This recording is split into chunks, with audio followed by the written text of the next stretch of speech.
భారత్ అభివృద్ధి చెందాలంటే యువత వారానికి 70 గంటల పాటు పనిచేయాలని గతంలో ఇన్ఫోసిస్ కో-ఫౌండర్ నారాయణమూర్తి చేసిన వ్యాఖ్యలు దుమారం రేపాయి. ఇప్పుడు మరోసారి ఆయన చేసిన వ్యాఖ్యలు మరోసారి తెరపైకి వచ్చాయి. వారానికి 70 గంటలు పనిచేయాల్సిందేనని నారాయణమూర్తి చేసిన వ్యాఖ్యలపై దేశవ్యాప్తంగా ఉన్న పారిశ్రామికవేత్తలు, ఐటీతో సహా ఇతర ఉద్యోగులు భిన్నాభిప్రాయాలు వ్యక్తం చేశారు. అయితే తాజాగా నారాయణమూర్తి మరోసారి తన వ్యాఖ్యలను సమర్థించుకున్నారు.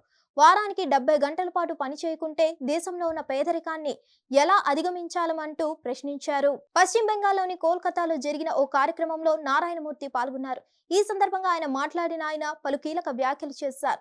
మేము ఇన్ఫోసిస్ ను ప్రపంచంలో ఉన్న అత్యుత్తమ కంపెనీలతో పోలుస్తాం. అలా పోల్చినప్పుడు భారతీయులు చేయాల్సింది చాలా ఉందని అనిపిస్తుంది.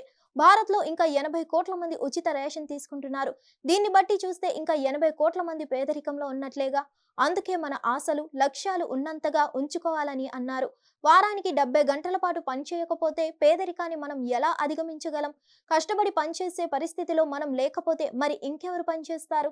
ఫ్యూచర్ బాగుండాలంటే మనమందరం కలిసి బాధ్యత తీసుకోవాల్సిన అవసరం ఉందని నారాయణమూర్తి అన్నారు. ఇదిలా ఉండగా గతంలో ఇన్ఫోసిస్ మాజీ సిఎఫ్ఓ మోహన్ దాస్ పాయ్ వ్యాఖ్యాతగా వ్యవహరించింది. ది రికార్డ్ అనే పాడ్కాస్ట్ లో తొలి ఎపిసోడ్ లో నారాయణమూర్తి మాట్లాడారు. ప్రపంచ దేశాలతో పోలిస్తే భారత్ లో ఉత్పాదకత తక్కువగా ఉందని చెప్పారు. అందుకే యువత వారానికి 70 గంటల పాటు పనిచేయాల్సిన అవసరం ఉందన్నారు. రెండో ప్రపంచ యుద్ధం తర్వాత జపాన్, జర్మనీ దేశాలు ఇలానే కష్టపడ్డాయంటూ వ్యాఖ్యానించారు. ఆయన చేసిన వ్యాఖ్యలను చాలా మంది విమర్శించగా ఇంకొందరు సపోర్ట్ చేశారు. హిట్ టీవీ యాప్ ని డౌన్లోడ్ చేసుకోండి. ఇందులో short news, live news, entertainment movies అన్ని అవైలబుల్ గా ఉన్నాయి. Please download Hit TV app. Hit TV app. Hit TV యాప్ని ఫ్రీగా డౌన్లోడ్ చేసుకోండి.